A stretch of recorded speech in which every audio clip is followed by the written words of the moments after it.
What's going on, everyone? So there seems to be some confusion about lunar eclipses when you can see them near sunrise or sunset. When the moon is above the horizon, the sun's just below the opposite horizon, and Earth's shadow seems to be biting at the top of the moon, like this video. Now, this video is often shared as a Selenelion eclipse. If you type it in, it's one of the first ones that come up, but it's not actually a Selenelion. We'll get into that.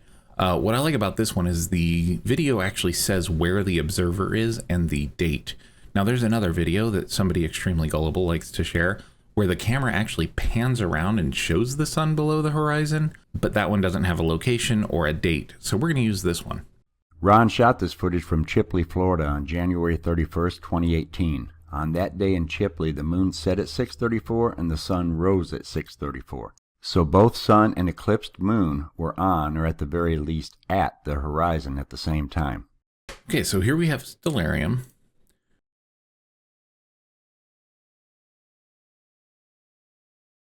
We've got the coordinates plugged in for Chipley, Florida. We have January 31st, 2018, and just before sunrise. So the moon's back here, so what we're going to do is turn off landscape, but we lose our ground, so we will turn on the azimuth.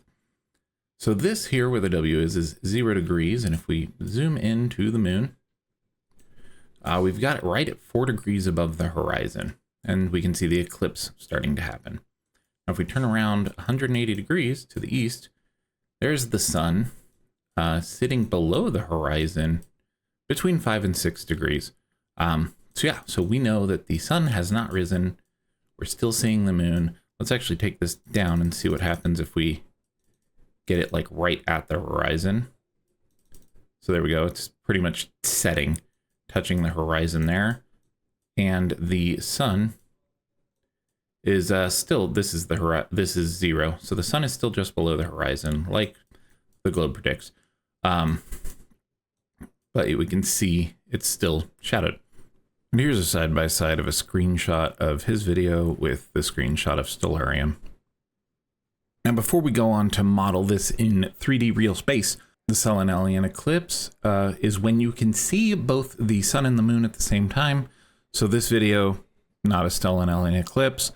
Other video I've seen, not a Selenelion eclipse. I've yet to see an actual real Selenelion, but let's see if we can model what happened in that guy's video. Okay, so excuse the audio, I'm recording it all on the P950, but here's the setup. We've got our 6-inch globe right here, 16 feet away.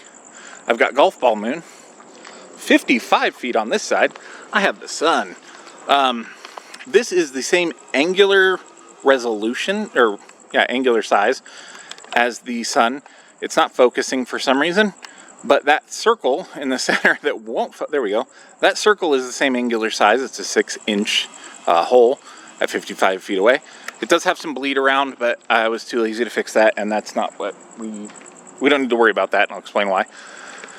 But I could model this to real size, but I would need an 80-foot light bulb about 1.2 miles away, and it would have to be like so absurdly bright, it'd be impossible to make. So if anybody wants to invest and create the impossible light bulb for me, by all means, go for it. So part of the setup, we've got the tangent is the sidewalk, that crack in the sidewalk there. My tape measure is in it, that's why it looks white. But the crack in the sidewalk is our tangent, lines up with the edge of the earth here. Our moon is about 3 degrees above the horizon. So if I turn it this way, about 3 degrees above the horizon. And then our moon, or our sun, rather, same thing, about 3 degrees off the horizon. So the moon is 6 inches or so from the tangent, 6.5 inches. The sun is about 5 feet from our tangent.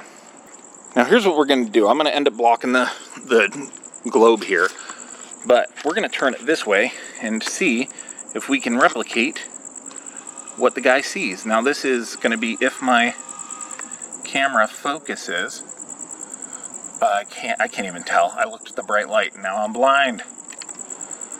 It's not focusing, but let's blocked it with the earth. So there's our earth. There it is. Now they're standing here, so it's just before sunrise. Now we know that they will get light enough because every single one of us has experienced at least an hour after sunset where there's still light enough to, like, you can read papers. But they are a little bit before sunrise. Now, down here, I'm going to just come down here because that didn't help much. But we can see the shadow on the golf ball. If the camera will ever adjust.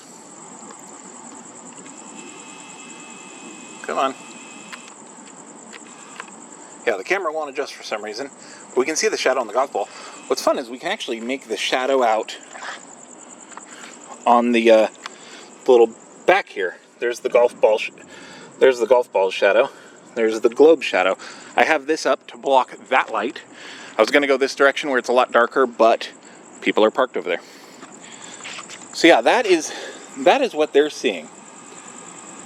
And the reason why they are seeing that, let's move this away, is because the sunlight itself is passing on this side of Earth and causing that side of Earth's shadow to cast a shadow on this side of the ball. We can actually see if we can see it from straight up. You can see it a little bit here. So let me block the street light. So you can kind of see it a little bit, how it's lighter on the left side than it is the right side. The street light ruins that a lot. So what's happening? They are standing here looking that way at the moon. The sunlight itself is passing on this side, causing the shadow of here to land on that side of the moon. And we could model this in computer models and model it in 3D space like this, but we could put this on motors and have it all do the things. I'm not going to do that. The clips that I've seen where people claim Selenelion eclipses, there's one that is named Selenelion eclipse. They really aren't. They're being shown and saying these are the impossible eclipse, the Selenelions, and they're not, because they don't show the sun and the moon at the same time.